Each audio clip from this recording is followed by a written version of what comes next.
gloire à toi, Seigneur, toi qui as institué ce jour. Merci pour ta présence ici dans ce plateau. Dans nos maisons, Seigneur, tu remplis de ta gloire. Nous croyons que ce soir, quelqu'un va passer de l'autre bord. Y a-t-il cet homme, cette femme qui sait qu'il est en train de passer à l'autre bord? Est-ce que tu peux acclamer royalement les seigneurs?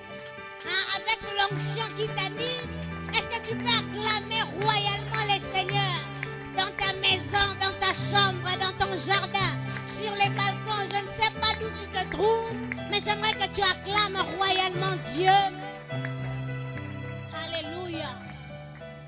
Que le nom du Seigneur soit béni. J'ai envie de dire à ceux qui sont entrés maintenant, bienvenue sur ces plateaux de transformation, d'affectation, d'impact et de shift. Bienvenue à toi mon frère, bienvenue à toi ma soeur, que Dieu te bénisse. Que Dieu te bénisse. Je t'assure, nous allons passer des très bons moments dans la présence de Dieu. J'aimerais me rassurer qu'à la technique, tout se passe bien. Alléluia. J'ose croire que tout se passe bien. Rassurons-nous que nous sommes en train de partager massivement la vidéo afin de toucher plusieurs encore en ce premier jour de notre action. Est-ce que quelqu'un peut partager encore la vidéo? Alléluia. Que Dieu soit béni.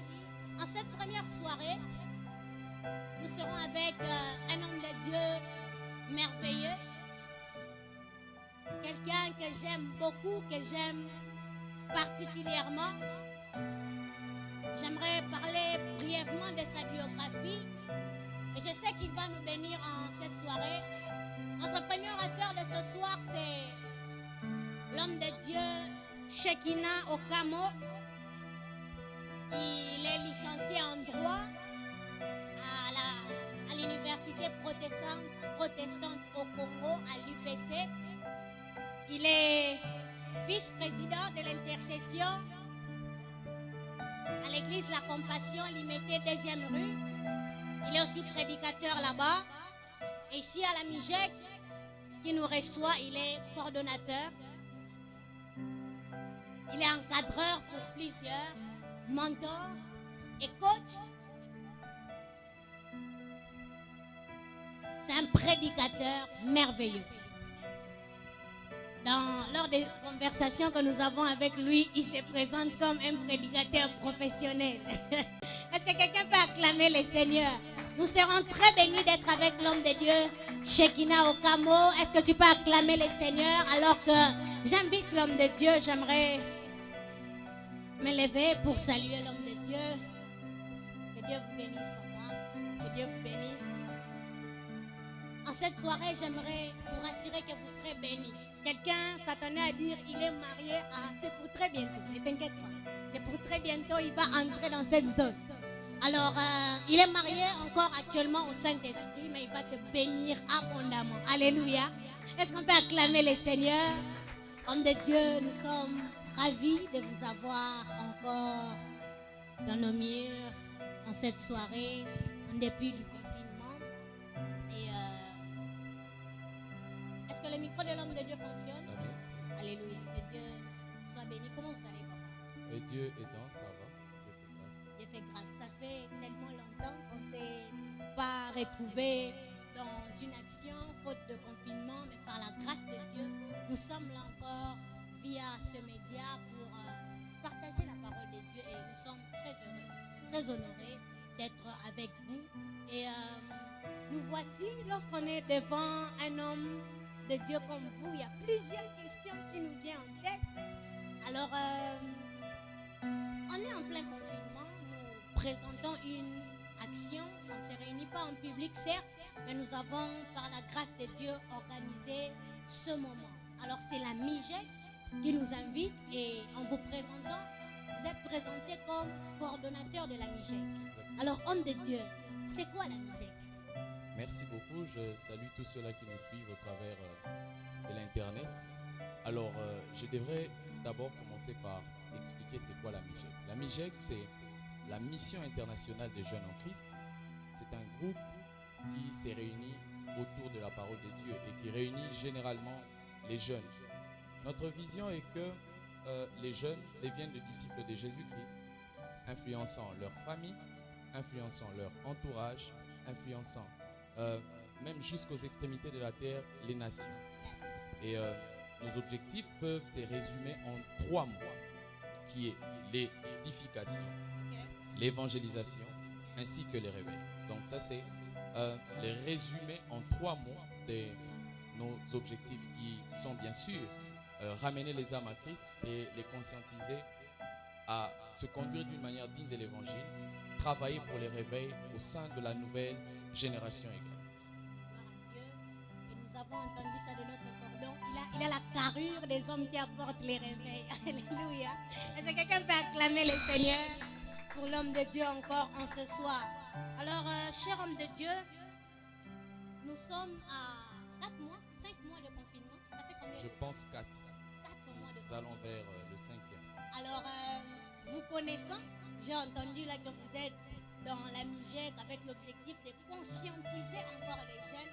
Alors, ceux qui conscientisent ont tendance à observer la société, ont tendance à réfléchir sur les choses. Alors, cher homme de Dieu, cher prédicateur, cher coordonnateur, qu'est-ce que ce confinement vous a enseigné? Qu'est-ce que vous pouvez nous dire par rapport à ce temps que nous passons? Et qu'est-ce que le Seigneur a déposé dans votre cœur, particulièrement pour cette période, afin de conscientiser encore ce peuple de Dieu qui vous suit? Merci beaucoup. Alors, il y a plusieurs choses, parce que chaque circonstance doit normalement nous enseigner. Parce que la Bible dit quelque part, c'est Paul qui le dit, il dit, la nature ne vous enseigne-t-elle pas? Pour dire qu'il y a des circonstances de la vie qui viennent non pas d'abord pour nous faire mal, mais qui viennent pour nous enseigner. Et particulièrement, ce qui se passe actuellement m'enseigne plusieurs choses que je ne saurais peut-être entrer en détail pour les expliquer, mais je dirais 2 choses que ce confinement m'a enseigné. Ces 2 choses, bon, il y a 2 angles. L'angle premier est que ces confinements par rapport à l'humanité enseignent l'humilité. Que toute l'humanité doit avoir l'humilité. Ça rime, hein, ça va de même. L'humanité doit avoir l'humilité. Pourquoi l'humilité? Parce que ces temps de confinement nous enseignent que l'homme est vulnérable et que ce n'est pas ses richesses qui comptent, ce n'est pas sa position sociale qui compte. Ce confinement a fait même nous a fait perdre plusieurs hommes de Dieu, paix à leurs âmes, et ce confinement a pris aussi des hommes riches qui peut-être n'avaient pas Dieu alors qu'ils avaient la position sociale élevée, alors qu'ils pouvaient être des hommes connus. Et ce confinement nous enseigne à reconnaître la suprématie de Dieu. Peu importe l'argent, peu importe nos richesses, nous pouvons prier, cherchons l'argent, mais n'oublions pas que Dieu est au-dessus de tout et que nous, hommes, nous sommes vulnérables. Nous devons donc chercher à marcher selon ses voies. Et ça, c'était sous l'angle de toute l'humanité. Et sous l'angle du christianisme, ces confinements m'enseignent sur l'autonomie spirituelle. Qui dit autonomie spirituelle dit le fait d'être seul à poser un certain nombre d'actes, être seul, responsable, à pouvoir s'engager et assumer certaines choses. Quelqu'un entend les vocabulaires de l'homme de Dieu? Dans la vie chrétienne, l'autonomie spirituelle veut dire juste le fait de dépendre du Saint-Esprit, de toi-même et du Saint-Esprit seulement. Pourquoi? Parce que les chrétiens généralement ont tendance à dépendre des cultes, des réunions. Ils ont tendance à dépendre des pasteurs. Ils ont tendance à dépendre des prédications. Mais ces confinements, dans le christianisme, m'enseignent que l'homme ou le chrétien doit avoir à sa gauche la béquille qui est le Saint-Esprit et à sa droite la béquille qui est la parole de Dieu. Est-ce qu'on peut acclamer Dieu pour cette pouvoir parole? avancer. La béquille qui est Le Saint-Esprit à le gauche Saint-Esprit à gauche. et la parole de Dieu à droite pour pouvoir avancer Yes. et se maintenir dans la foi. J'aime le vocabulaire de cet homme. La béquille qui est le Saint-Esprit, la béquille qui est la parole de Dieu. Alors je vous assure, ce soir, nous serons très bénis. Donc, passons à l'autre bord. Il est juriste, il est prédicateur, mais il est aussi un intimateur. Je vous assure, ce soir, nous serons bénis. J'aimerais que la chorale nous donne un son, alors que l'homme de Dieu se prépare à nous parler de ce que Dieu a mis dans son cœur. Vous avez senti vous-même le vocabulaire. Préparez vos assiettes spirituelles. Lavez les si elles sont sales. Nous allons bien manger. Je demande à la chorale de nous mettre un son alors que l'homme de Dieu se prépare. Alors je nous demande s'il vous plaît de partager massivement cette vidéo. Alors peut-être que tu étais hésitant à partager. Alors tu as vu la carrure de l'homme de Dieu qui est avec nous ce soir. Tu as entendu son vocabulaire riche en autonomie spirituelle, en béquille, dans toutes ces choses. Et je crois que nous serons énormément bénis. Chorale.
Que tu vas nous parler au travers de ton serviteur.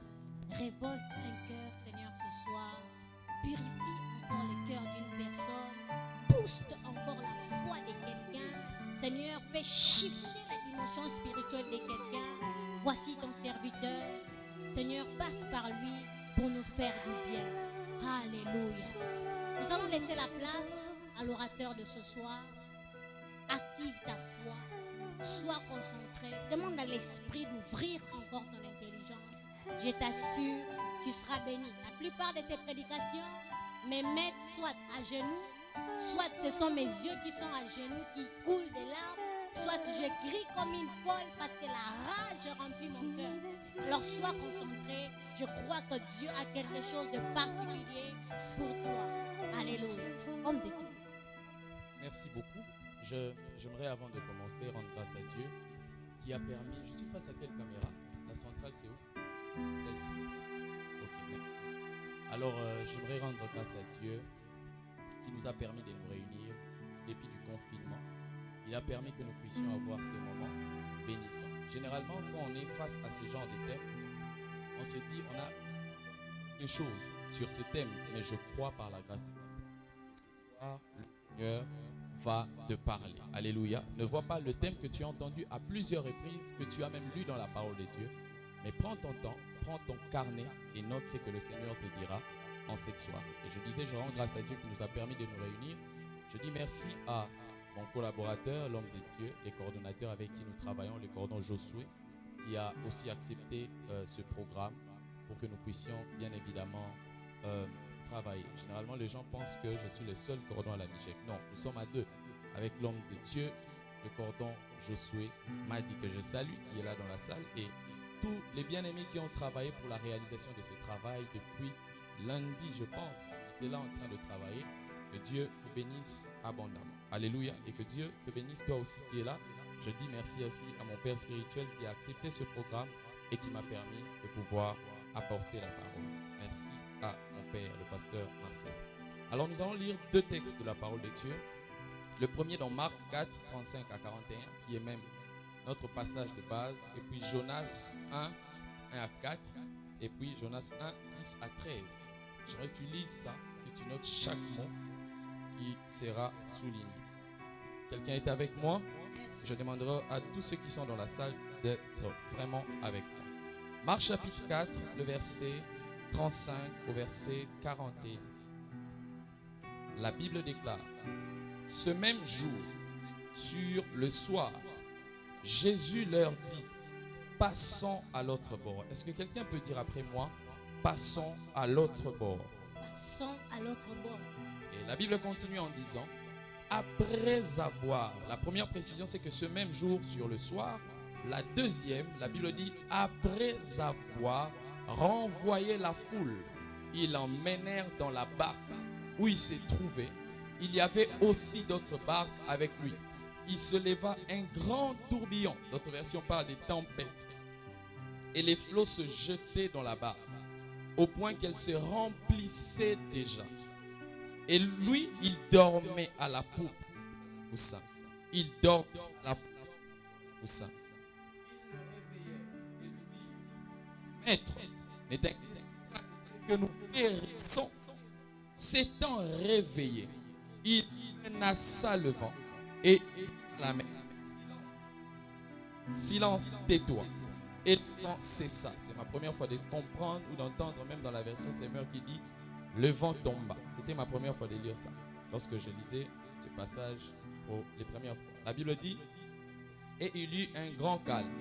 Puis il leur dit: pourquoi avez-vous ainsi peur? Comment n'avez-vous point de foi? Ils furent saisis d'une grande frayeur et ils se dirent les uns aux autres: quel est donc celui-ci? Alors qu'ils étaient déjà avec lui plutôt, mais les disciples posent la question: quel est donc celui-ci à qui obéissent même le vent et la mer? Jonas chapitre 1er, le verset 1 à 4, et puis le verset 10 au verset 13. Jonas 1, 1 à 4. La Bible déclare: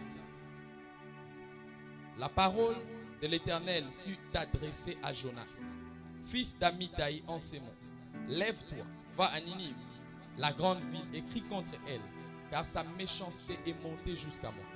Et Jonas se leva pour s'enfuir à Tarsis, loin de la face de l'Éternel.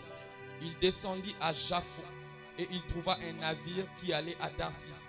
Il paya le prix du transport et s'embarqua pour aller avec les passagers à Tarsis, loin de la face de l'Éternel. Mais l'Éternel fit souffler sur la mer un vent impétueux, et il se leva sur la mer une grande tempête. Dis après moi: une grande tempête. Dis encore: une grande tempête. Une grande tempête. Les navires menaçaient de faire naufrage. Le verset 10 au verset 13. La Bible dit: ces hommes eurent une grande frayeur et ils lui dirent: pourquoi as-tu fait cela? Car ces hommes savaient qu'ils fouillaient loin de la face de l'Éternel, parce qu'il les leur avait déclaré. Ils lui dirent: que te ferons-nous pour que la mer se calme envers nous? Car la mer était de plus en plus orageuse. Il leur répondit: prenez-moi et jetez-moi dans la mer, et la mer se calmera envers vous, car je sais que c'est moi qui attire sur vous cette grande tempête. Ces hommes ramaient pour gagner la terre, mais ils ne le purent, parce que la mer s'agitait toujours plus contre eux. Que Dieu bénisse sa parole. Quelqu'un peut acclamer le Seigneur. Amen, amen. J'aimerais que le frère Nathan soit vraiment avec moi avec le clavier. Alléluia. J'aimerais présenter un bref aperçu du livre où nous tirons ce thème. L'évangile de Marc présente Jésus comme le Fils de Dieu. Dès le premier verset, Marc dit Jésus-Christ, Fils de Dieu. Ça présente le Seigneur Jésus comme le Fils de Dieu et le Messie, le serviteur qui souffre. En lisant l'évangile de Marc, c'est un évangile d'action qui met plus l'action, permettez-moi la tautologie, c'est un évangile d'action qui met plus l'action sur les œuvres accomplies de Christ que sur ses paroles. je précise, l'évangile de Marc met l'accent sur les actions de Christ que sur ses paroles. Et en lisant le livre de Marc présente 18 miracles de Jésus. 18 miracles de Jésus et seulement 4 paraboles. Plus d'actions, 18 miracles, et 4 paroles où Jésus parlait. Quelqu'un dit Amen avec moi. Et dans le chapitre 4 même, c'est ce chapitre où nous tirons le thème, ce chapitre regorge en lui-même 4 paraboles. Donc, toutes les paraboles de Marc, les 4 paraboles se trouvent aussi dans Marc chapitre 4. Quelqu'un dit Amen. Amen. Et c'est un évangile rempli de vivacité. C'est un évangile rempli d'habileté. Les commentateurs de la Bible même disent que c'est un livre qui commence brusquement et qui progresse rapidement, car il y a trop d'action.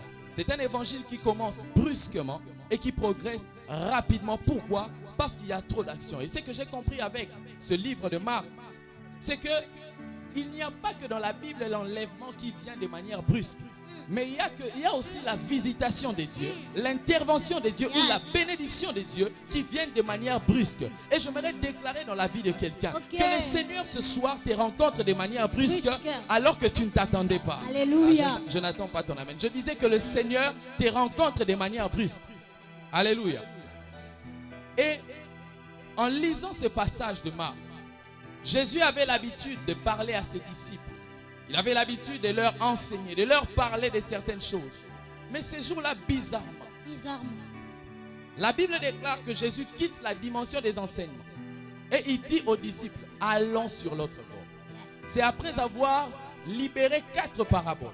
Nous voyons là, au verset 35, la Bible est en train de nous dire que Jésus leur avait dit, allons dans l'autre bord. Et ce que j'aime, c'est que lorsqu'il leur dit allons à l'autre bord, il leur dit passons à une autre étape. Passons maintenant à l'action. Et j'aime une précision qui est donnée au départ. Dans la version Semeur, la Bible dit ce même jour. On l'a lu même dans la version Louis II. La Bible dit ce même jour, mais le soir, après leur avoir enseigné.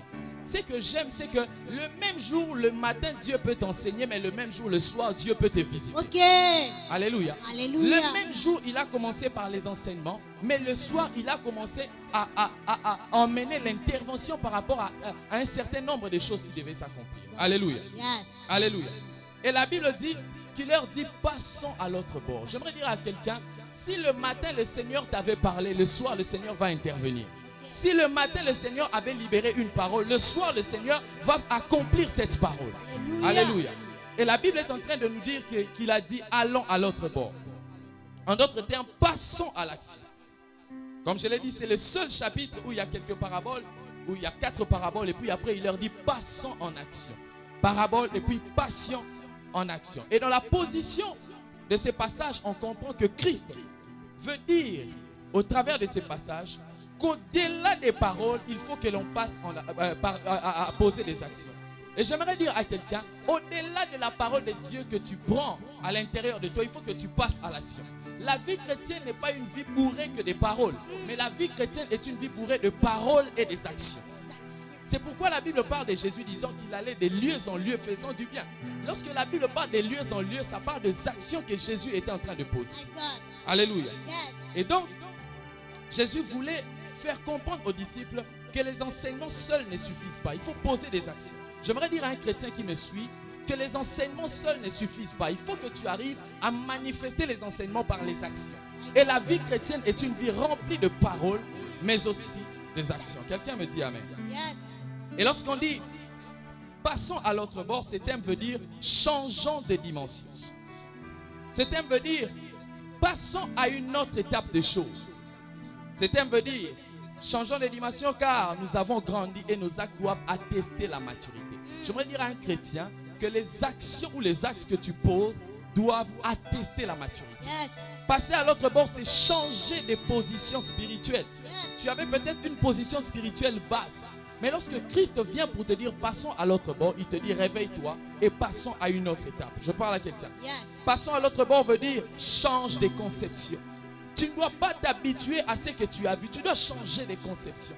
Tu dois découvrir d'autres choses avec Dieu. Alléluia. J'aimerais dire à un chrétien qui a vu des merveilles avec Dieu, j'aimerais te dire que cela n'est pas fini. Il faut que tu passes à une autre dimension. Alléluia. Il y a un homme ici qui est attaché à son confort. J'aimerais te dire ce soir, le Seigneur annonce sa parole pour te dire, passe à l'autre bord. Tu es habitué à prier de cette manière-là, mais ce soir, le Seigneur te dit, c'est vrai, c'est les confinements, mais tu dois passer à l'autre bord. J'aimerais dire à un ministre de Dieu, c'est vrai que tu as apporté la parole de Dieu, mais maintenant, c'est le temps des miracles, tu dois agir avec puissance. Alléluia. Et j'aimerais nous partager 4 vérités, 3 ou 4 vérités sur, à savoir, pour passer à l'autre bord. Alléluia. La première vérité, pour passer à l'autre bord, j'aime la version Semeur. La version Semeur, je vais le préciser, c'est que la première vérité pour passer à l'autre bord, c'est que lorsque tu veux passer à l'autre bord, laisse Dieu être l'initiateur de tes mouvements. Ok. Lorsque tu veux passer à l'autre, parce que Christ dit passons, il ne dit pas passe, il dit passons. Donc c'est lui-même qui est l'initiateur du mouvement. Alléluia. Et j'aime la version Semeur comme je l'ai dit, c'est que la version Semeur dans Matthieu 8, le verset 23 jusqu'au verset 25-26, la Bible parle de la même histoire. Mais la version Semeur précise une chose. La version Semeur dit, lorsque Jésus disait, pour dire passons à l'autre bord, la Bible donne une précision. La Bible dit, il monta en premier dans la barque et ses disciples le suivirent. J'aime ça. Il monta dans la barque. Donc lui-même a posé l'action d'entrer dans la barque pour passer à l'autre bord. Et puis les disciples l'ont suivi. Alléluia. J'aimerais dire à quelqu'un, c'est que lorsque Dieu est l'initiateur de tes mouvements, tu arriveras toujours dans l'autre bord. Alléluia. Et il dit, il monta dans la barque. J'aime, c'est que Jésus est un bon leader. Lorsque lui monte, il veut que toi aussi tu montes. Lorsqu'il accomplit des miracles, il veut que toi aussi tu accomplisses des miracles. C'est pourquoi la Bible dit quelque part qu'il est allé nous préparer une place. Donc il était avec nous sur la terre, mais il nous a préparé une place pour qu'après nous puissions aussi aller avec. Acclamer le Seigneur pour cette parole. Alléluia. Donc la première vérité, c'est que pour passer à l'autre bord, il faut que lui-même soit l'initiateur de ton mouvement migratoire. Lorsque lui n'est pas l'initiateur de ton mouvement migratoire, fais attention. Il se peut que tu n'arrives pas à l'autre bord. Alléluia. Et lorsque nous lisons la Bible, lorsque nous voyons qu'il parle à Abraham pour lui dire, non, il faut aller sacrifier ton fils et tout le reste, il lui dit, va sacrifier le fils. Mais lorsque nous lisons dans la suite, nous voyons qu'il n'a pas laissé Abraham seul. Il est venu aussi pour voir. Donc j'aimerais dire à quelqu'un, lorsque Dieu est l'initiateur de tes mouvements, il viendra aussi pour voir. Ah, tu me dis pas un amen. Je disais, lorsque Dieu est l'initiateur de tes mouvements, il viendra aussi pour voir. Alléluia. Alléluia. Et lorsqu'il est l'initiateur de tes mouvements, il viendra assurer aussi la sécurité. J'aimerais dire à un David, lorsque c'est Dieu qui est l'initiateur de ta royauté, il fera en sorte que tes combats puissent avoir la mention victoire. Alléluia. Lorsqu'il est l'initiateur de ta royauté, même si les combats viennent, c'est lui qui sera avec toi. Parce que lorsqu'il dit passons, il ne dit pas passe seul. Il est avec toi. Alléluia. J'aimerais dire à quelqu'un, si en classe, une des plus grandes mentions, c'est la mention distinction. En Christ, lorsqu'on marche et on suit ses pas, une des grandes mentions qui s'attache à notre vie, c'est la mention victoire. Et j'aimerais déclarer la victoire dans ta vie au nom de Jésus. Lorsque Christ te dit de passer à l'autre bord, sache qu'il a attaché à ton passage la victoire. Alléluia. L'année est remplie de choses compliquées, mais j'aimerais te dire, en dépit de la crise, le Seigneur attache à ta vie la victoire. Alléluia. Je parle à quelqu'un. Et j'aimerais dire à quelqu'un que lorsque Dieu te dit de passer à l'autre bord, il ne veut pas te faire du mal, mais il veut te rassurer de sa présence. Et lorsqu'il est l'initiateur de ton mouvement, sache qu'il te rassure de sa sécurité. J'aimerais te dire à quelqu'un qui traverse des moments difficiles. Il se passe que parfois on traverse des moments difficiles dans le ministère, dans le foyer, dans le couple, dans notre marche chrétienne et on se pose beaucoup de questions. Mais j'aimerais dire à quelqu'un, si c'est Christ qui est l'initiateur de ton mouvement, sache qu'il est avec toi. J'aimerais dire à un père qui est en train de souffrir dans le chômage, j'aimerais te dire, si c'est lui qui t'a dit d'abandonner le travail là de la magouille, sache qu'il est avec toi. J'aimerais dire à une maman, à une fille qui a abandonné une vie quelconque, si tu as suivi Christ, sache qu'il est l'initiateur de ton mouvement et il va pourvoir à ton passage. Je parle à quelqu'un ce soir. Alléluia. Donc la première des choses, c'est que lorsqu'on passe à l'autre bord, Christ est l'initiateur de nos mouvements. Ne passons pas seuls. J'aimerais dire à quelqu'un, tu ne traverses pas seul. il est avec toi. J'aimerais te dire, tu passes des moments difficiles, tu te poses des questions. Mais j'aimerais te dire, si tu es dans la bonne direction, sache que Dieu est avec toi. Et la deuxième des choses, servant de Dieu. La Bible est en train de dire qu'avant de passer à l'autre bord, il a commencé à renvoyer la foule. Est-ce que quelqu'un peut dire à moi, renvoyer la foule? Renvoyer la foule. Dis-le encore, renvoyer la foule. Renvoyer la foule. En fait, Jésus parlait aux gens de la foule. Mais pour monter à la barque et passer à l'autre bord, la barque n'était pas disponible pour la foule. Mais la barque était disponible que seule pour les disciples. J'aimerais dire à quelqu'un, pour passer à l'autre bord, il faut commencer par renvoyer la foule. Il n'y a pas de barque qui t'emmène à l'autre bord si tu es rempli de la foule. Mais il faut commencer par renvoyer la foule. Est-ce que quelqu'un peut le dire encore, renvoyer la foule? Renvoyer la foule. C'est quoi la foule? La foule, c'est un esprit de masse dans la vie chrétienne, où tout doit se faire en mouvement. C'est comme le confinement nous enseigne à renvoyer la foule, parce que tu vas prier seul dans ta chambre. Il n'y a pas culte. Alléluia. Il faut commencer à renvoyer la foule. Tu étais habitué à une vie chrétienne de masse, mais si tu veux passer à l'autre bord, renvoie la foule. Alléluia. Alléluia.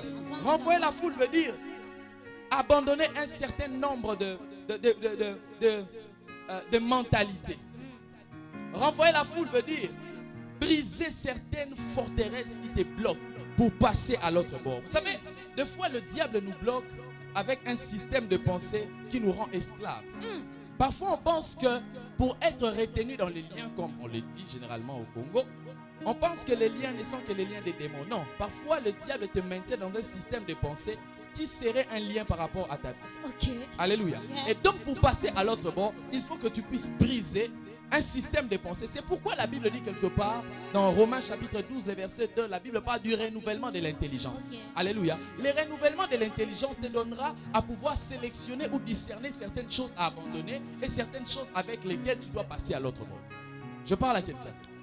Est-ce que je parle à quelqu'un? Alléluia.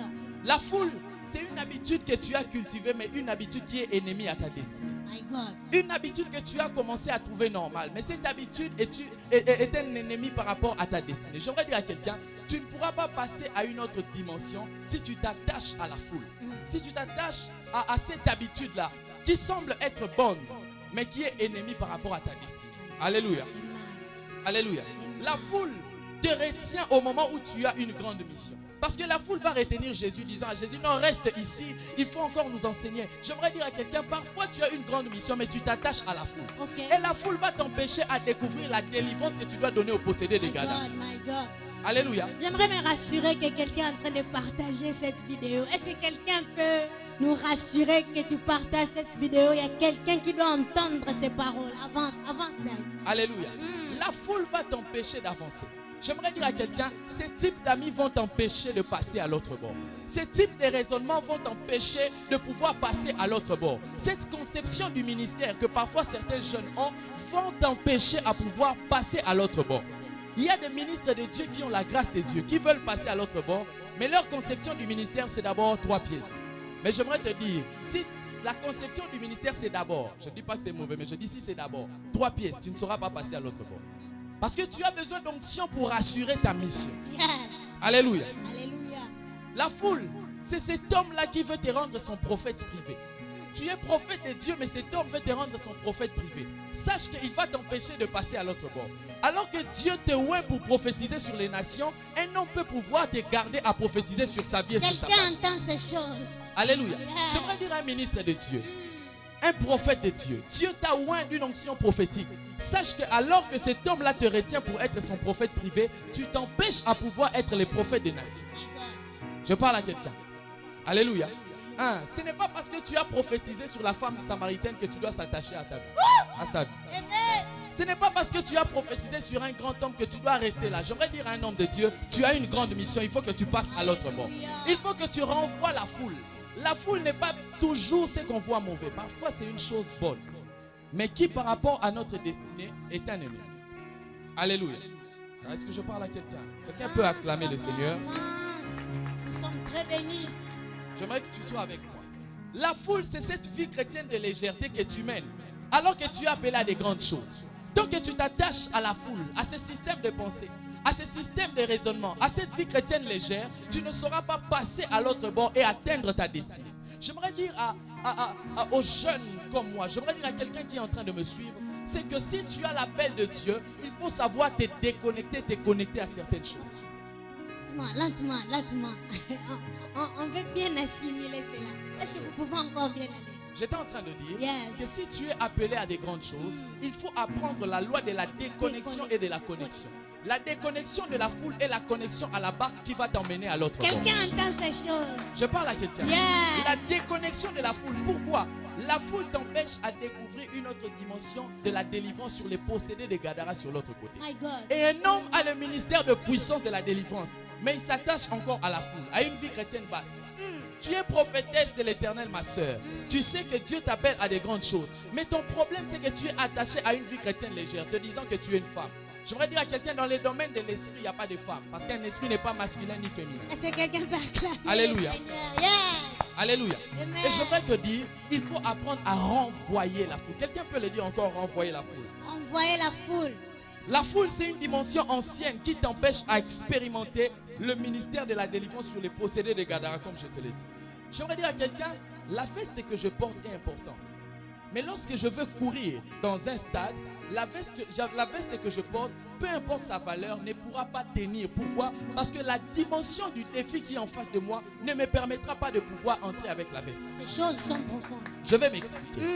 C'est que parfois la veste est bonne, mais pour certaines manifestations.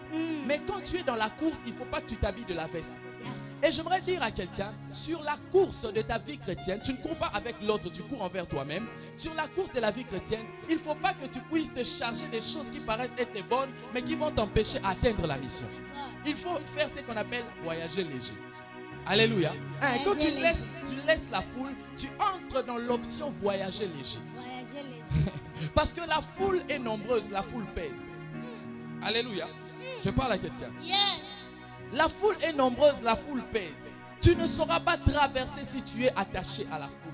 J'aimerais dire à quelqu'un, cette vie chrétienne que tu es en train de cultiver n'est pas ta vraie dimension. Tu dois te détacher de cette dimension. Être attaché à la foule, c'est être attaché à une grande masse. Mais parfois, Dieu nous appelle à quitter la masse pour pouvoir aller de l'autre bord. Lorsqu'on part à l'autre bord, on ne rencontre pas beaucoup de gens. On rencontre un seul homme, mais beaucoup de démons dans cet homme. Lorsque tu es dans la rive A, tu es avec la foule, beaucoup de gens. Mais lorsque tu vas dans la rive B, tu es avec une seule personne, mais plusieurs démons. Parce que les possédés de Gadara sur l'autre bord, la Bible dit qu'il avait une légion. Parfois, Dieu te déconnecte d'une foule qui semble t'acclamer pour t'attacher à une foule que tu dois délivrer. À une personne que tu dois délivrer. Yes. Alléluia. Parfois, Dieu te fait quitter un certain nombre de privilèges pour t'emmener à la vie de délivrer quelqu'un. Parfois, nous aimons rendre service auprès des hommes riches ou auprès des hommes nombreux, mais parfois Dieu nous déconnecte pour nous emmener vers les possédés de Gadara. Les possédés de Gadara n'ont pas d'offrande. My God. Les possédés de Gadara, son offrande s'appelle Légion. My God. Alléluia. Et j'aimerais te dire, parfois tu dois quitter la foule qui te donne beaucoup de privilèges pour pouvoir aller à l'autre bord et rencontrer les possédés de Gadara.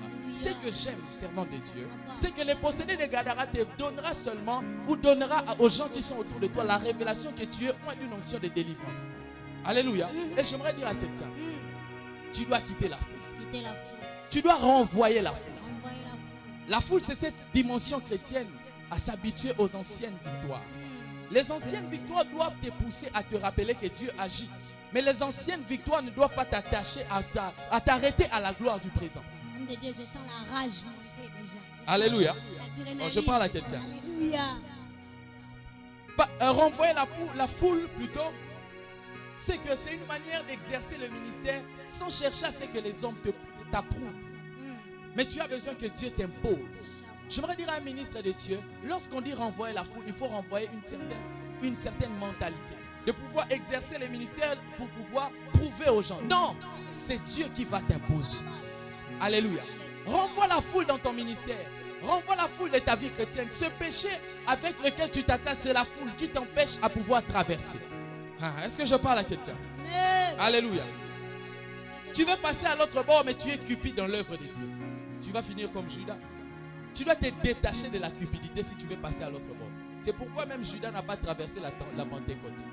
Il n'a pas traversé l'autre bord. Pourquoi? Parce que s'il y avait multiplication des âmes, son vol allait avoir une dimension élevée. My God, quelqu'un peut acclamer le Seigneur pour cette révélation. Yes, Dad. Alléluia. Passer à l'autre bord, c'est prendre l'œuvre de Dieu au sérieux. C'est servir Dieu avec sérieux. Arrêter avec la négligence.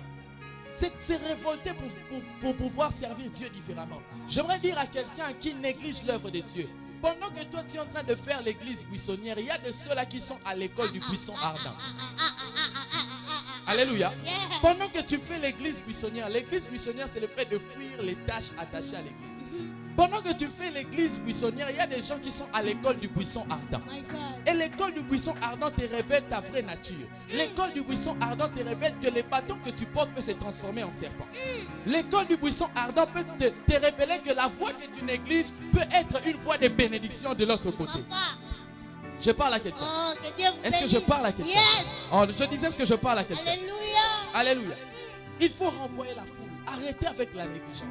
Le fait de servir Dieu avec négligence. Parce que ces confinements viennent inculquer aux gens une mentalité. C'est qu'il faut, après les confinements, les gens peut-être ne seront pas vaqués au service de Dieu de manière normale.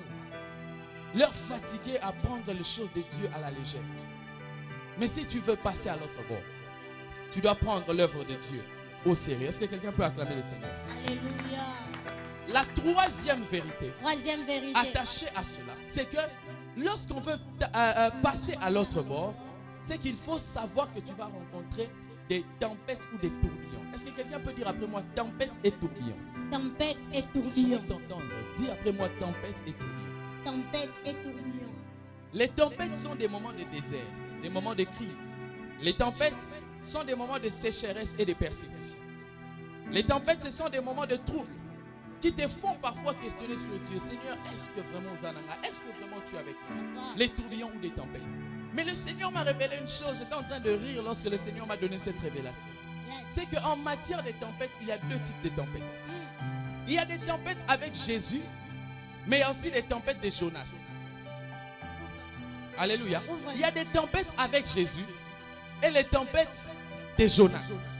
En fait, les deux tempêtes, que ce soit les tempêtes avec Jésus dans la barque et les tempêtes de Jonas, c'est que les deux tempêtes sont des tempêtes initiées par Dieu. Je disais, les deux tempêtes, il y a deux types de tempêtes. Les tempêtes avec Jésus dans la barque et les tempêtes de Jonas. C'est que les deux tempêtes, en fait, les deux tempêtes sont toujours initiées par Dieu. Ok? Mais une des tempêtes est un signe que tu es sur la bonne voie. Une autre tempête est un signe que tu es sur la mauvaise voie. La tempête de Jésus te fait savoir que tu es avec lui, mais la tempête de Jonas est un signe indicateur que tu es sur la mauvaise voie. My God. Alléluia. Je vais m'expliquer. Les deux tempêtes à la base ne viennent pas pour donner la mort. Mais c'est que les tempêtes avec Jésus sont des épreuves pour augmenter ta foi. C'est que Christ, lorsqu'il dit aux disciples de passer à l'autre bord, il y a des tempêtes. Mais ces tempêtes ne viennent pas pour te tuer. Mais ces tempêtes viennent pour augmenter ta foi. Ces tempêtes viennent pour alimenter quelque chose en toi. Je parle à quelqu'un ce soir. Yes. Ces tempêtes viennent pour te donner une certaine manière de prendre, de considérer Jésus. Tandis que les tempêtes de Jonas ou les tempêtes de désobéissance sont ces tempêtes qui sont des panneaux indicateurs que tu es dans la mauvaise voie. Alléluia. Les tempêtes avec Jésus, ce sont des tempêtes qui arrivent lorsque tu t'attaches à Dieu. Lorsque tu es sur la voie de Dieu, tu te poses beaucoup de questions. Tu traverses des moments de persécution. Les tempêtes avec Dieu, c'est comme la persécution de l'église. Jésus est au centre, mais l'église est persécutée. Ok. Jésus est au centre de ta vie, mais tu sens encore des difficultés. Ça, c'est ce que j'ai appelé les tempêtes avec Jésus. Mais les tempêtes de Jonas, c'est parfois lorsque Dieu te dit de prendre la direction A, mais toi, tu te rebelles, tu prends la direction B. C'est ça ce que j'appelle les tempêtes de Jonas. Et les tempêtes de Jonas viennent pour te faire savoir que tu es sur la mauvaise voie et que tu dois te recadrer. Est-ce que je parle à quelqu'un? Yes.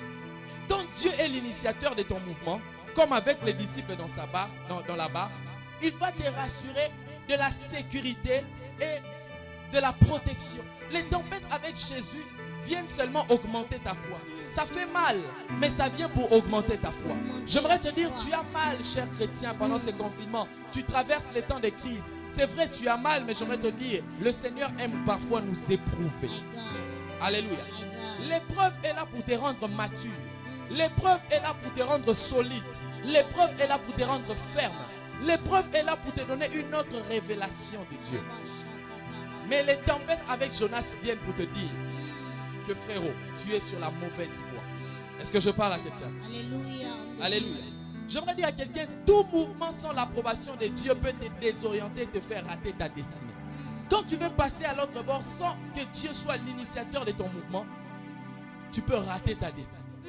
Et j'aimerais dire à quelqu'un qui traverse des tempêtes avec Jésus, tiens bon. Lazare était l'ami de Jésus, mais il était mort. Mais j'aime que Jésus était venu afin de les ressusciter. J'aimerais dire à quelqu'un que les tempêtes avec Jésus peuvent te faire poser beaucoup de questions. Mais j'aimerais te dire que Dieu est avec toi. J'aimerais dire à quelqu'un qui traverse des moments compliqués, des temps de crise dans son ministère, tu te poses parfois des questions. Je suis venu te dire, si c'était Dieu qui était à la base de ton mouvement, sache qu'il est avec toi. Yes. Oh, je disais, sache qu'il est avec toi. Alléluia. Les problèmes seront toujours là. Mais quand tu es avec Dieu, quand c'est Dieu qui est l'initiateur de ton mouvement, j'aimerais te dire qu'il va assurer la sécurité et la protection. Et je déclare que Dieu assure la protection et la sécurité de ta vie. Tu te poses beaucoup de questions sur ton ministère. Mais je suis venu te dire, les tempêtes se sont levées. Mais sache que Dieu assure les arrières. Dieu assure ta sécurité. Vous êtes en train de parler. Est-ce que je parle à quelqu'un? Oh, nous avons chiffré un esprit. Alléluia. Yes. Il se passe une chose dans ce passage. Je suis en train de finir. C'est que la Bible dit alors qu'il y avait tempête, Jésus de l'autre côté dormait. Est-ce que quelqu'un peut dire après moi Jésus dormait? Jésus dormait. Quelqu'un peut se poser des questions. Mais je suis avec Jésus, j'ai l'impression qu'il dort. Aussi comme ça s'est passé avec les disciples. Mais comment les disciples se posaient beaucoup de questions? Mais on passe par des tempêtes, on passe par des tourbillons. Mais comment Jésus, tu devais intervenir en notre faveur, mais tu es encore en train de dormir. Mais je lis encore un passage dans Psaume 121, le verset 4. C'est que la Bible dit qu'il ne sommeille ni ne dort. Mais lorsque nous lisons ce passage, nous sommes en train de voir un Jésus qui dort. J'aimerais dire à quelqu'un, c'est que, étant dans la chair, Jésus était parfois soumis à certaines lois de la nature. C'est pourquoi il dormait. Mais même quand il dormait dans sa chair, son esprit était toujours ouvert. J'aimerais dire à quelqu'un que parfois tu traverses des moments de tempête, tu penses que Jésus, comme les disciples physiquement, qui avaient Jésus dans leur barque, qui pensaient que Jésus dormait. J'aimerais dire à quelqu'un que l'action de Dieu est toujours en mouvement. De la même manière qu'il a initié un mouvement dans ta vie, de la même manière qu'il est aussi en mouvement dans ta vie. Alléluia. Yes. Alors je parle à quelqu'un. Amen. La Bible, lorsque les disciples traversent les moments de tempête, les moments de tourbillon, la Bible nous fait voir que Jésus de l'autre côté, il était physiquement sur la terre, il dormait. Alléluia, il dormait. Parce qu'il était soumis, comme je l'ai dit, aux lois de la nature. Mais maintenant, Jésus n'est plus physiquement sur la terre. Jésus n'est plus physiquement avec nous sur la terre. Alléluia. Jésus n'est plus physiquement sur la terre. Et lorsque nous traversons des moments de persécution, il se tient debout comme dans l'histoire d'Étienne. Si physiquement sur la terre, il pouvait dormir, sache que lorsque maintenant nous traversons des moments de persécution, il se tient debout comme dans l'histoire d'Étienne. Quelqu'un va se poser la question, mais comment il s'est tenu debout dans l'histoire d'Étienne, mais il n'a pas agi? Oui, parce qu'il avait prévu d'agir comme ça. Chaque intervention de Dieu ne vient pas de manière à frapper les regards. Parfois, Dieu permet qu'on te lapide, mais c'est la volonté de Dieu. Yes. Alléluia. Parfois, il permet qu'on te lapide, mais c'est la volonté de Dieu. Et j'aimerais dire, si les disciples en traversant, pouvaient voir Christ dormir, c'est parce que Jésus était encore dans la chair.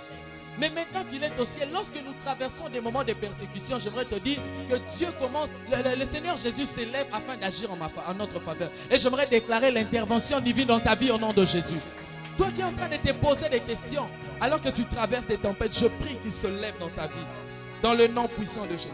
Ce que je comprends encore dans ces passages, c'est que lorsque les disciples traversent des moments de tempête, une chose que j'avais oublié de mentionner au départ, c'est que certains apôtres ou disciples à l'époque étaient des pêcheurs de poissons.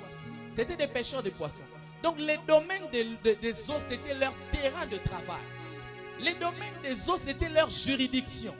C'était leur juridiction, donc ils avaient la compétence. Mais on voit là que lorsque les tempêtes s'élèvent dans leur juridiction, ils n'arrivent pas à les caler. J'aimerais dire à quelqu'un, parfois, Dieu viendra t'éprouver dans les domaines que tu maîtrises les mieux. Pendant que tu penses maîtriser, Dieu viendra pour t'éprouver, pour te montrer que lui seul est le maître des temps et des circonstances. Alléluia. Alors que tu penses maîtriser certaines choses, Dieu peut venir pour t'éprouver, pour te faire comprendre que tu dois mettre ta confiance en Dieu. Alléluia. C'était leur terrain de travail. Mais la Bible nous fait voir qu'ils avaient fait appel à Jésus. C'est peut-être un domaine que tu maîtrises. Tu voulais résoudre ce problème par ton intelligence, par tes propres forces. Mais j'aimerais te dire, si tu veux agir seulement avec tes propres efforts, par tes propres forces, par ton intelligence, tu vas t'arrêter quelque part. Tu as besoin de faire appel à Jésus.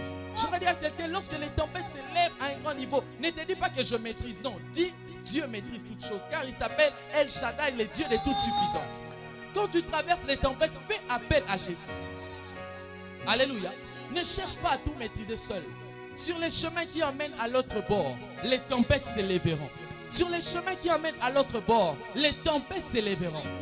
Mais quitte à toi de pouvoir placer ta confiance en Dieu. Lorsque tu veux emmener une dimension nouvelle dans ton ministère, les tempêtes s'élèveront. On dira que tu es occultiste. Lorsque Dieu commencera à se servir de toi pour donner des paroles de connaissance, pour pouvoir libérer des prophéties qui s'accomplissent, pour pouvoir libérer une onction de guérison, parfois les gens peuvent dire que cet homme c'est un occultiste. Cet homme prophétise avec des choses. Cet homme fait ceci ou cela. Mais j'aimerais te dire, ce sont des tempêtes. Rassure-toi que Christ est là. Alléluia. Est-ce que je parle à quelqu'un? Est-ce que je parle à quelqu'un? Sur le chemin vers l'autre bord, les tempêtes vont s'élever. Mais j'aimerais te dire, n'abandonne pas. Continue toujours, car ta destination est de passer à l'autre bord. Ta destination est de passer. J'aime toujours dire une chose, que la fin du match n'est pas déterminée par le nombre de buts encaissés, mais la fin du match est déterminée par le coup de sifflet final de l'arbitre. Tu as encaissé des buts, il y a des tempêtes qui sont à t'arriver. Mais tant que tu n'es pas encore mort, sache que tu peux te relever et continuer à marcher. La Bible déclare qu'un chien vivant vaut mieux qu'un lion mort. Alléluia. Les tempêtes se sont levées. On te critique, on dit sur toi des choses. Mais je suis venu te dire, si cette dimension attachée à ta vie, c'était Dieu qui te l'a donnée, sache qu'il est avec toi. Tu vas arriver à l'autre bord. Et je déclare dans ta vie que Dieu t'emmène à l'autre bord. Alléluia. Une autre chose que l'histoire de Jonas m'enseigne, c'est que, et même c'est ce qui se passe, j'appelle ça les déviations attachées aux tempêtes. Les déviations attachées aux tempêtes. Quelqu'un peut dire après moi les déviations. Quelqu'un peut le dire, les déviations. Les déviations. Attachées aux tempêtes. Attachées aux tempêtes. C'est que parfois les gens traversent les tempêtes de Jonas. Ou disons la tempête avec Jésus sur la barre. Mais au lieu de chercher à comprendre si tu es avec Jésus, certaines personnes, vos tempêtes sont initiées par Dieu, par Christ lui-même, par Jésus. Mais le problème, c'est que parfois vous confondez, vous pensez qu'alors qu'il y a des tempêtes, vous êtes avec Jonas. Certains, alors qu'ils sont en train de traverser les tempêtes, sont en train de jeter Christ au lieu de jeter Jonas. My God. Alléluia. Yes. Certains sont en train de traverser des moments difficiles, initiés par les mauvaises décisions autour de nous. Au lieu d'abandonner les mauvaises décisions, mais eux jettent Christ dans la mer. J'aimerais dire, on ne jette pas Christ dans la mer, mais on jette Jonas dans la mer. Ce n'est pas Christ qu'on jette, parce que c'est Christ qui est l'initiateur de tes mouvements. Mais c'est Jonas qu'on jette. Pourquoi? Parce que c'est lui qui a emmené les tempêtes dans cette barque-là. Et même, ce que j'aime dans l'histoire de Jonas, c'est qu'avant de pouvoir jeter Jonas, la Bible dit Jonas avait dit qu'on les jette. Mais ces gens-là, ils n'ont pas encore jeté, ils ont essayé. Parfois dans la vie, les gens nous jettent facilement.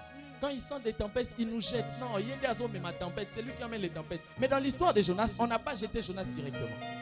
On a d'abord cherché à ramer, à faire des efforts avant de les jeter. J'aimerais dire à quelqu'un, lorsque tu abandonnes la foi à cause des difficultés, tu jettes Jésus au lieu de jeter Jonas. Lorsque tu abandonnes les choses de Dieu parce que tu as traversé certaines choses, tu jettes Jésus au lieu de jeter Jonas. Est-ce que je parle à quelqu'un? Je parle à quelqu'un. Alléluia. Quand tu choisis de passer sur l'autre bord avec Jésus, il y aura des tourbillons. Mais rassure-toi que Jésus est là. Rassure-toi que Jésus est là. Je disais rassure-toi que Jésus est là. Est-ce qu'on peut me donner l'honneur? Et la quatrième des choses, c'est que j'aime. C'est que pour passer à l'autre bord, ou lorsque Christ nous dit de passer à l'autre bord, sache que le but, c'est de te donner une autre révélation de Dieu. Alléluia. Parce que la Bible déclare, après avoir calmé la tempête, les disciples ont commencé à poser la question, mais qui est cet homme lorsqu'il pose cette question que moi je lis, moi aussi je me pose une question.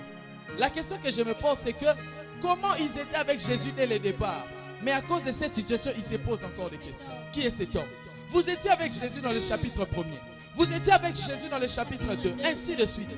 Mais lorsque cette tempête arrive et que Jésus calme cette tempête, il se pose la question, qui est cet homme? En réalité, lorsqu'il pose cette question, c'est parce que Jésus voulait leur donner une autre révélation de sa face. J'aimerais dire à quelqu'un, lorsque Dieu te dit de passer à l'autre bord, c'est parce qu'il veut te donner une autre révélation de lui.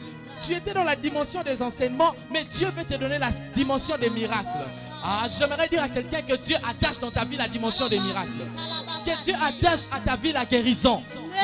Alléluia. Dieu veut te donner une autre révélation, c'est pourquoi il te dit passons à l'autre bord. Dieu veut te donner une autre révélation, c'est pourquoi il te dit de traverser. J'aimerais dire à quelqu'un, la traversée a beaucoup d'obstacles, mais sache que tu vas arriver. Le but, c'est de te donner la révélation de Dieu. Une autre révélation de Dieu. Quelqu'un peut dire après moi une autre révélation de Dieu. Une autre révélation de Dieu. Vous savez, pour que Abraham comprenne que Dieu est l'Éternel qui pourvoit, c'était parce qu'il il est allé au mont Moriah. Il a manqué. Il a traversé des moments de complications. C'est là qu'il a eu la révélation que l'Éternel était Jéhovah Jireh, le Dieu qui pourvoit. Parfois, Dieu t'emmène à traverser certaines choses pour te donner une autre révélation de lui. Alléluia. La maladie que tu es en train de traverser, Dieu veut te donner la révélation que Dieu est celui qui guérit. Amen. Et ce soir, le Dieu qui s'appelle Yahweh Alpha va guérir dans la vie de quelqu'un. Yahweh Rapha va guérir quelqu'un. Alléluia. La révélation que Dieu veut donner dans la vie de quelqu'un, c'est un shift. La révélation que Dieu veut donner dans la vie de quelqu'un ce soir, c'est une guérison qu'il va attacher. La révélation que Dieu veut te donner ce soir, c'est qu'il veut libérer une dimension de miracles dans ta vie. Alléluia. Est-ce que quelqu'un est en train de sentir ce que Dieu est en train de libérer en ces lieux? Alléluia. Alléluia. Yes. J'aimerais dire à quelqu'un, Dieu vient ce soir pour te dire que tu dois passer à l'autre bord. Passer à l'autre bord. Ce n'est pas là que tu dois t'attacher. Tu dois quitter ton confort, Moïse. Tu dois quitter la maison de Pharaon, Moïse. Tu dois quitter les richesses de la fille de Pharaon, Moïse. Mais tu dois voir la glorieuse présence de Dieu qui t'accompagne de l'autre côté. Parce que ce n'est que lorsque tu quittes la maison de Pharaon que tu constates que le bâton que tu portes peut se transformer en serpent. Une autre révélation, j'aimerais te dire, c'est lorsque tu quittes ces conforts que tu comprends que ce que tu régorges en toi est une puissance. Et j'aimerais dire à un ministre de Dieu, la puissance de Dieu est en train de se libérer dans cette salle. Même vous qui êtes en train de suivre, je suis venu vous dire que Dieu va libérer une autre chose. Ton ministère qui était comme à terre, Dieu va donner de l'avancée. Ta vie qui était comme par terre, Dieu va donner une autre révélation. Est-ce que tu peux commencer déjà à monter? Tu peux déjà commencer à prier. Ce soir, une autre révélation. Tu avais la révélation de ton ministère en tant qu'enseignant. Dieu ce soir vient pour attacher à ton ministère la guérison. Tu pleurais sur des choses. Dieu ce soir vient pour te donner la révélation qu'il est celui qui essuie les larmes.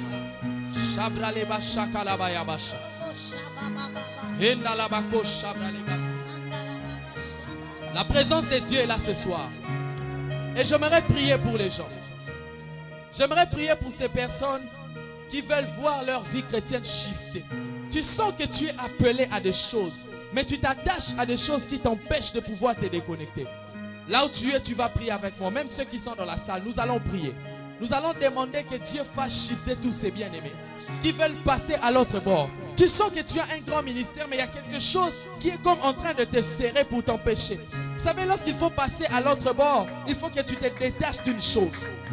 Et ce soir, le Seigneur est là afin d'emmener quelqu'un quelque part. Est-ce que tu peux commencer à prier? Seigneur, touche. Tu peux commencer à prier. Seigneur, touche. Il y a quelqu'un qui est en train de me suivre, mais qui veut prendre l'envol par rapport à sa vie chrétienne. J'aimerais prier pour toi. J'aimerais prier pour toi. Seigneur, touche ce soir. Est-ce qu'on peut saturer ces lieux de la présence de Dieu? Est-ce qu'on peut monter en esprit? Dieu est en train de toucher.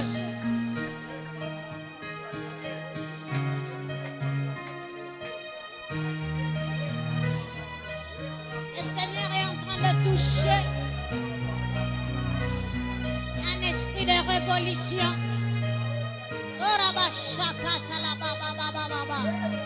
La dimension avec laquelle tu es en train d'agir n'est pas ta dimension. Prends la décision de sortir de ta coquille. Prends la décision de sortir de ton confort. Prends la décision de te détacher.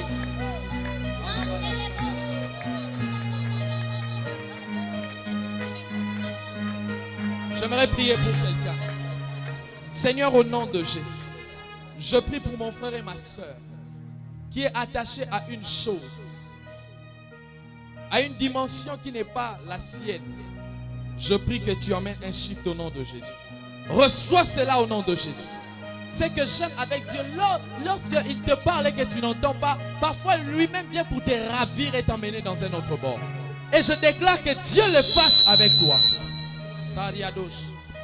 Que Dieu le fasse avec toi. Au nom de Jésus. Dis à Dieu, Seigneur, fais-moi passer à l'autre bord. Est-ce que tu peux le dire encore? Dis, Seigneur, je vais passer. Niveau Moussou soit ministère Nangaï. Je vais prendre de l'envol avec toi.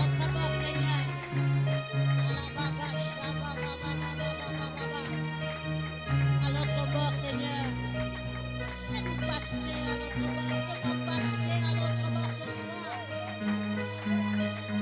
Fais-moi passer à l'autre bord ce soir. Nous allons prier pour cet avant-dernier sujet. Nous allons prier pour les maintiens d'une vie spirituelle stable. Tu vas prier. Pendant ce confinement, tu as traversé des hauts et des bas. Tu vas prier que Dieu emmène une dimension de stabilité. La Bible dit qu'il rend mes pieds semblables à ceux des biches. La biche est caractérisée par la fermeté de ses pieds. Ses pieds sont caractérisés par la fermeté et la vitesse. Tu vas dire à Dieu, Seigneur, je veux la fermeté dans ma marche avec toi. La stabilité. Est-ce que tu peux lever ta voix? Commencez à prier. Avant qu'on ne prie pour ceux qui sont malades, je vais prier pour la guérison, mais commençons d'abord à prier pour la stabilité. Demande à Dieu la stabilité. Nous allons prier pour tous les malades. Et Dieu va emmener des guérisons authentiques. We believe on you. We believe on you. Nous croyons en toi. We have faith on you, Jesus. Est-ce que tu peux prier pour la stabilité dans ta vie chrétienne? Tu as connu des moments de pleurs et de chutes. Dis à Dieu de te stabiliser.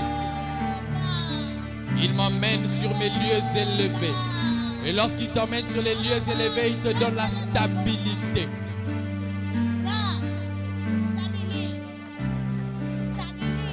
Stabilité, stabilité, stabilité. La main de Dieu est là ce soir. La main de Dieu est là ce soir.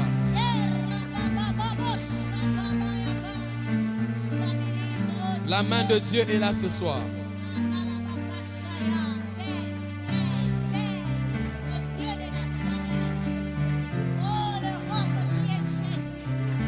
La stabilité dans ton ministère. La stabilité dans ton ministère. Alléluia. J'aimerais prier pour la guérison. C'est là que je vais finir avant de repasser la parole à la servante de Dieu. J'aimerais que tous ceux qui sont malades, je vais prier. S'il y a des témoignages, vous allez les donner.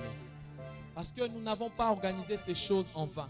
Mais c'est parce que Dieu a prévu d'emmener aussi des guérisons en cascade. J'aimerais que toi qui es malade ou toi qui as quelqu'un qui est malade, tu vas seulement citer son nom pendant ces temps de prière. Et moi, je vais déclarer la guérison. Tu seras en train de prier pour la guérison. Est-ce qu'on peut déjà monter? Montez pour prier. Même ceux qui sont dans la salle, ne vous habituez pas à l'onction des noms de Dieu. Je suis en train de prier pour la guérison. Cite même ce nom-là. Ah, la main de Dieu est là. La main de Dieu est là. La main de Dieu est là. Je vais prier pour la guérison et l'onction de guérison. Sois en train de prier. Sois en train de demander la guérison et de soupirer après l'onction de guérison.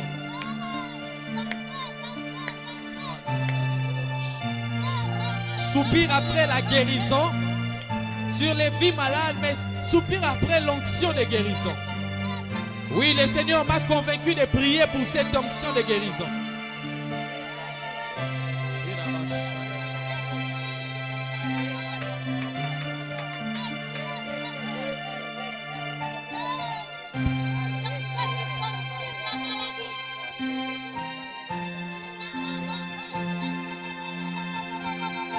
Alléluia.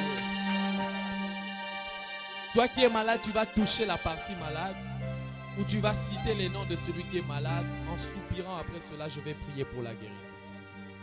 Est-ce que les claviers peuvent monter encore?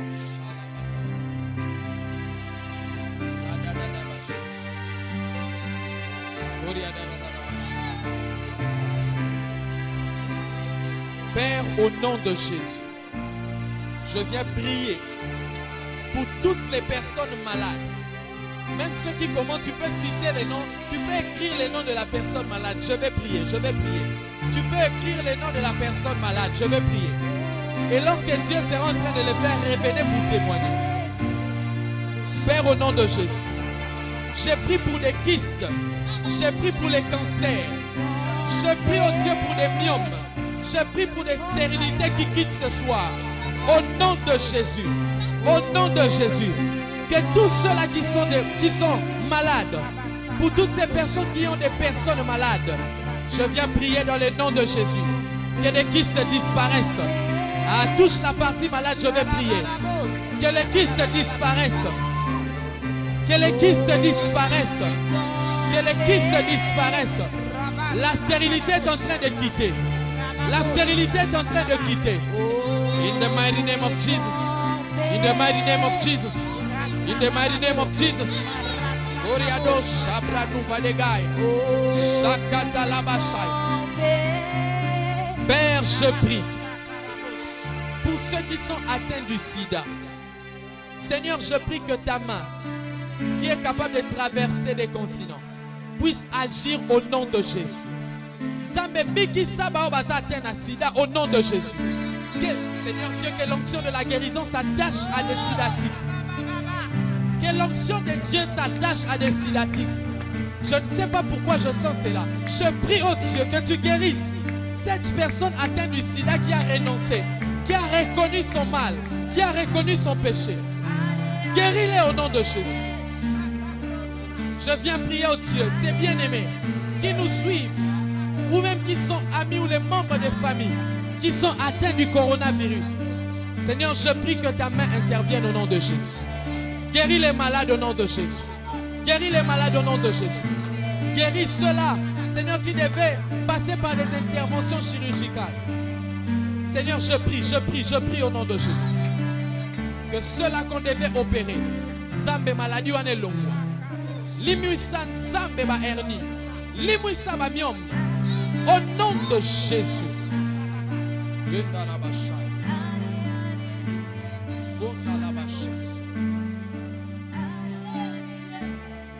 Guéris au nom de Jésus. Guéris mon frère et ma soeur qui me suivent, qui est en train de soupirer après cela, qui est à terre en train de pleurer, désirant cette guérison, la guérison de cette tante-là, la guérison de sa maman, de son papa qui est malade à la maison. Que ta main puissante puisse agir. Seigneur, je prie. La Bible dit que par ta blessure nous sommes guéris. Je prie que tu guérisses les malades. Je déclare la guérison au nom de Jésus. Je vais prier pour ceux qui soupirent après ces dons de guérison. Levez vos mains, je vais prier. J'ai expérimenté ces dons par la grâce de Dieu. Et je vais prier pour tous ceux-là qui désirent cela au nom de Jésus. Père, au nom de Jésus, vois ces cœurs assoiffés. Au-delà de ce live et de ce direct. Ces cœurs qui désirent être touchés et impactés par l'onction de guérison. Je prie au nom de Jésus. Je prie au nom de Jésus. Que l'onction de guérison s'attache à sa vie. Que son ministère soit un ministère d'action. Un ministère de guérison. Je le déclare au nom de Jésus. Je le déclare au nom de Jésus. Reçois cela au nom de Jésus. Père, merci de le faire. Merci d'impacter quelqu'un du don de guérison. Seigneur, que lorsqu'il y aura des malades, on fasse appel à cet homme qui a soupiré après ce don. Fais-le au nom de Jésus. Nous avons ainsi. Si tu peux élever ta voix en grâce à Dieu pendant que je remets la parole.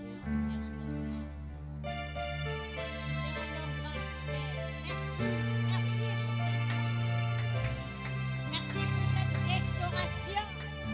Merci pour cette guérison, Seigneur de la gloire.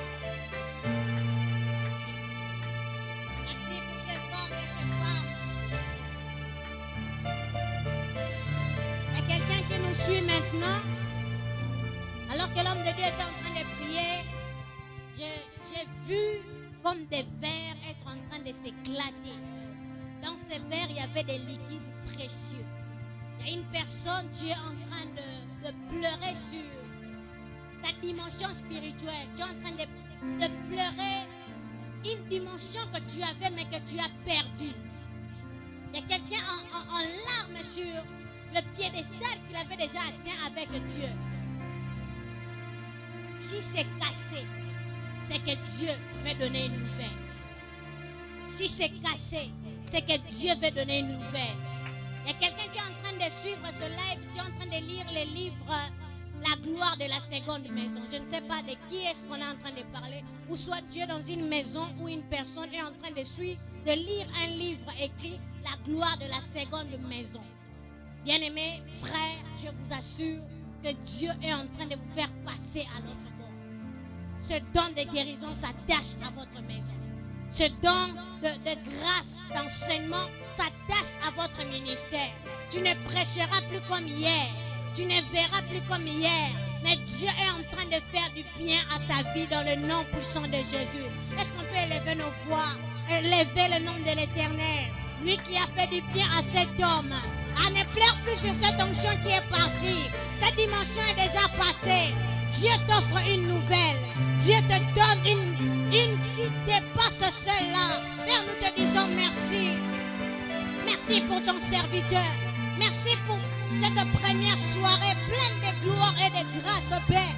Merci pour ces vies restaurées. Merci pour ces personnes ayant des dons et des grâces de guérison. Merci pour ces sylatiques guéris. Merci pour cet homme qui est en train de te chercher pour son ministère. Père, que ces livres changent sa vie. Que ces livres amènent notre atmosphère. Seigneur, nous te rendons grâce pour ce premier jour. Bénis, Seigneur de gloire, la technique. Bénis ces hommes et ces femmes qui ont partagé cette vidéo. Bénis ton serviteur, ressource-les encore. Père, nous te rendons grâce.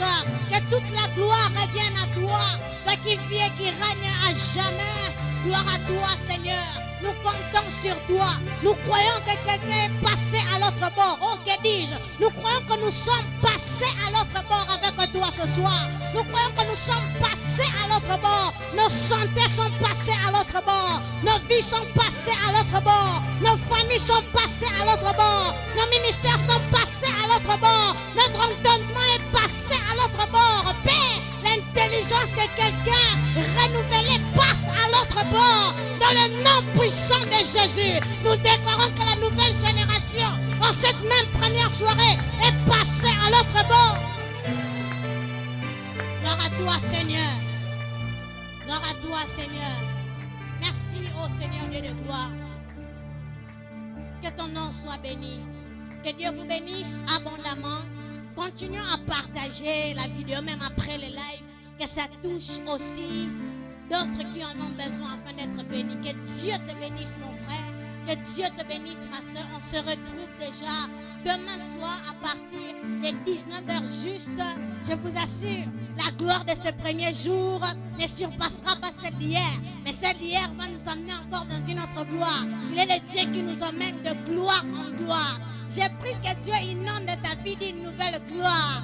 J'ai pris que Dieu te fasse traverser les époques et les saisons en gardant cette gloire. Que Dieu vous bénisse abondamment. Que Dieu vous bénisse abondamment. Que Dieu vous bénisse abondamment. On acclame royalement Dieu. Que Dieu bénisse la technique. Que Dieu bénisse tous ces hommes et ces femmes qui ont travaillé derrière les rideaux. Nous croyons qu'on va se retrouver ici à 19h demain. Gloire à Jésus.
Zamba masapote, sobele laka.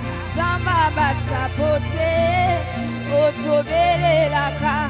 Zamba bike kote Isoto bele laka Zamba bike kote Oh Baba wa maomi